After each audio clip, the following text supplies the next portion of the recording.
Welcome to this very special edition of the KAJ Masterclass, the show which ensures that you profit from your time spent here with experts, either through their industry insights and information or simply learning from them. And today we have with us Supreme Court Senior Advocate Vivek Sood, sir, the man who coined the expression the fundamental right to internet. Apart from a very successful law practice spanning 3 decades, Sood sir is a prolific writer with 6 books behind him and many more to come. His books are pioneering works on the subjects he chooses to write on. In his latest book, Progress of Indian Economy, Legislative Pro Activism Since 2015, being published by Thomson Reuters, is expected to come out in March, wherein he has talked deeply about Insolvency and Bankruptcy Code 2016, also known as IBC, and how it has impacted the progress of the Indian economy positively. Welcome to the show, sir. Thank you. Thank you for inviting me on this forum.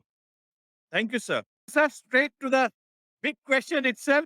Why have you called the Indian economy a debtor's paradise before 2016 in your upcoming book, sir?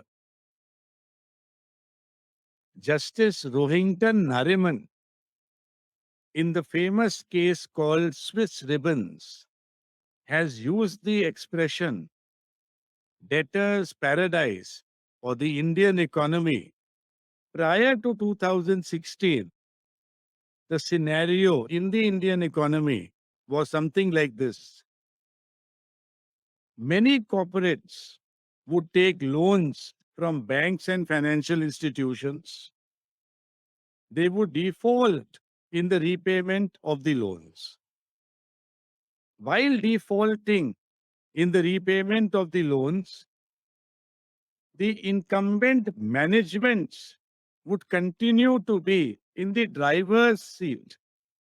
So while on one hand, they would be defaulting towards their loans, but the incumbent managements would continue to run the companies and enjoy the fruits from those companies.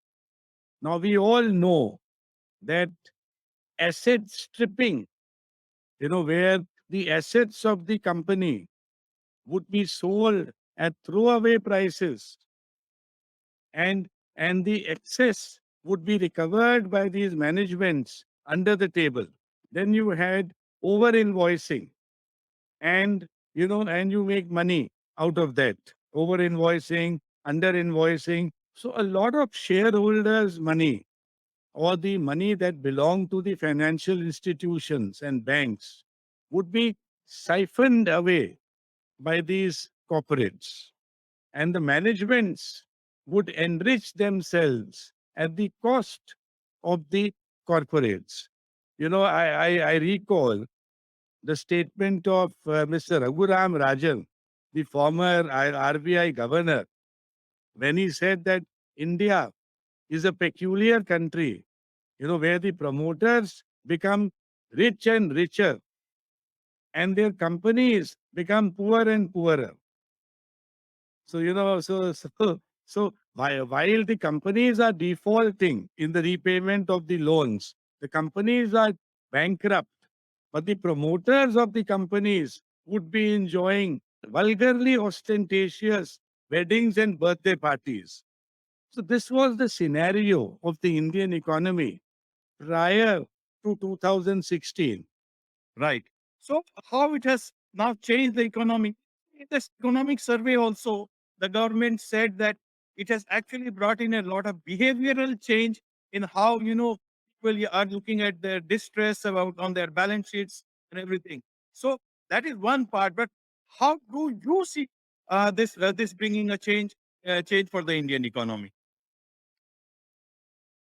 Before I address this question as to what are the changes that have come into play post the IBC 2016, let us examine the legislative scenario on corporate bankruptcy prior to 2016.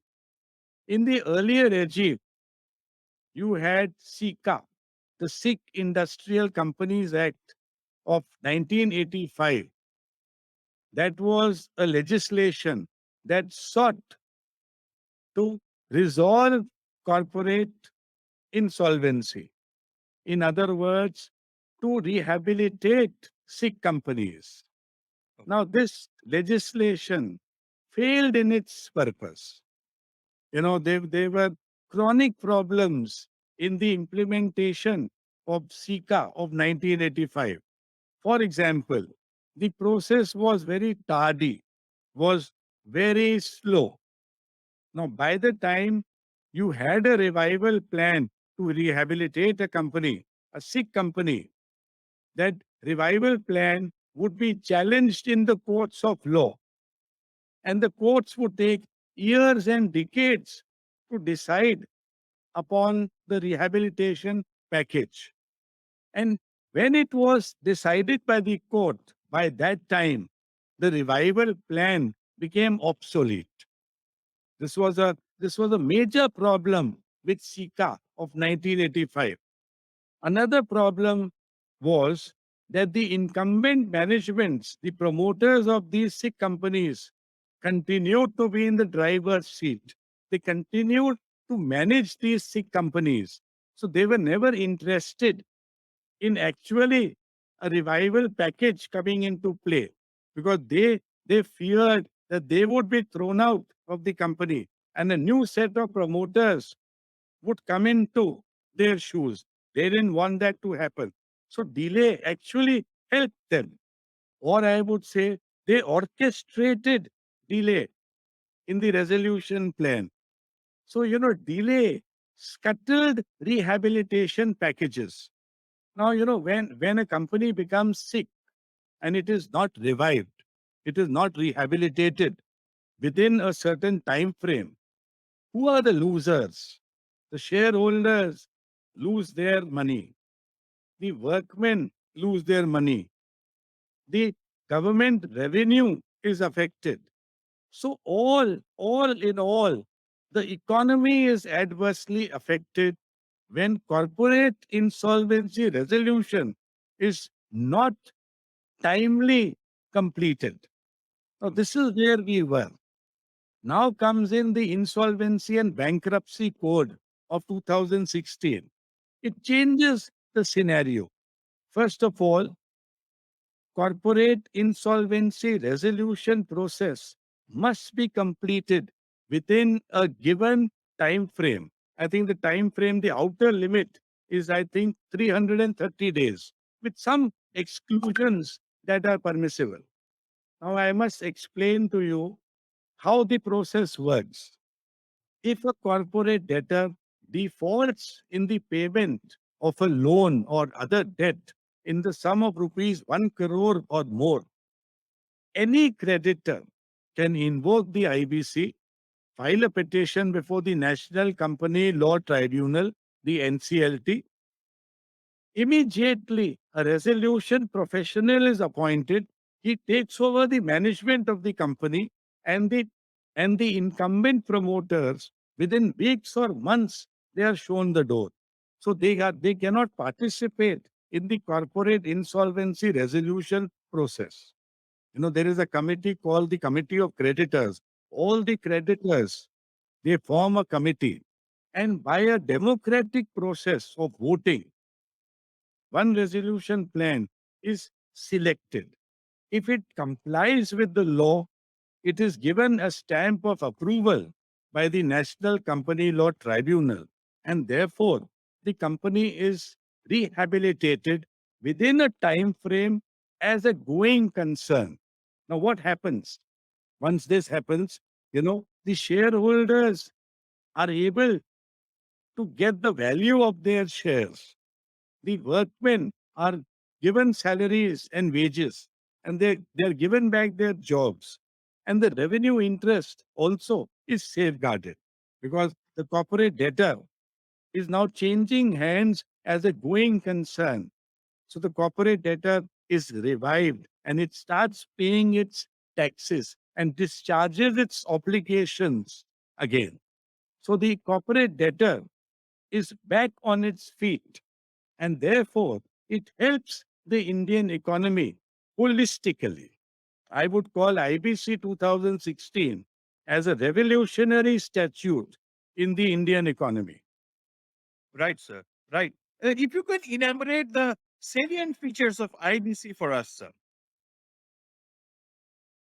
Some of the important features, I repeat, is the timeline.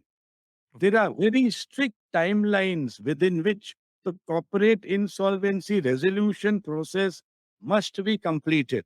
And if it is not completed, the company is sent into liquidation. That's one.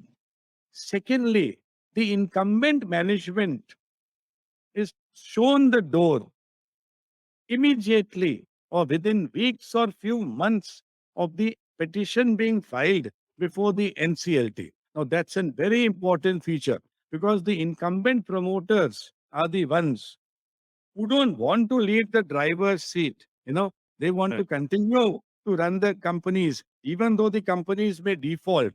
Because as I said earlier, they are enriching themselves individually at the cost of the corporate debtors. And third important feature is that there is no backdoor entry, you know, because the concept of related party. Now, who all can apply for resolution? Mm. The promoters cannot apply for resolution of the corporate debtor. And Right.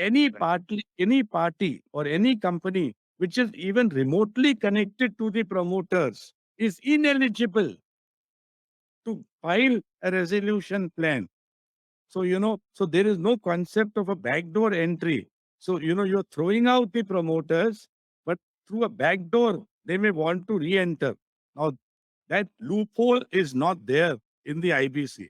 The IBC also gives power to the tribunal to declare certain transactions to be fraudulent. Because during the process or when the corporate debtor, when the promoters feel that they are likely to be taken to the NCLT, they may actually indulge in asset stripping. They may indulge in siphoning of the funds of the company through devious means. Now, the NCLT is empowered to declare those transactions as fraudulent and get back that money wherever it may be parked in India or abroad. And I must say that this government has done a great service to the Indian economy by bringing IBC into the statute book. Right, sir. Right. In fact, you do deal with a lot of corporate cases, and you know, uh, a lot of people consult you with regards to cases and issues like this. So, how do you see the success of IBC on the ground? I would say it has been a huge success till Okay. now. The other day I was reading that in the year 2020 or 2021, the head of IBBI, the Right. Insolvency and Bankruptcy Board of India, Right. made a statement that about 190 companies have changed hands since the IPC regime has come into existence. Now, that's a big, big success. If Right. 190 companies, corporate debtors, have been rehabilitated, now that's a huge impact on the Indian economy. And Ajay, some of the Yes. prominent companies that have changed hands are Bhushan Steel, for example. Now, Bhushan Steel has had the management of Bhushan Steel stands transferred to the Tatas. Right. SR has changed hands and gone to ArcelorMittal. So therefore, these big names in the industry, and they had incurred huge debts, running into 10, 20, 30, 40,000 crores. Now Right. these companies are being brought back into shape. They are being rehabilitated by the Tata Group and the ArcelorMittal Group. It's a huge impact on the Indian economy. IBC 2016 has been a huge success and it positively impacts, the Indian economy. The magnitude of the positive impact is unimaginable. Perfectly all right, sir. In fact, in your book, sir, you must have suggested a lot of things in terms of reforms. As you said, reforms are always move in continuity. So, what are the other things that you think can be done in terms of IBC? What more reforms have you suggested in your book? Yeah. As I said earlier, economic legislations are work in process, and the government has been very prompt in bringing in amendments.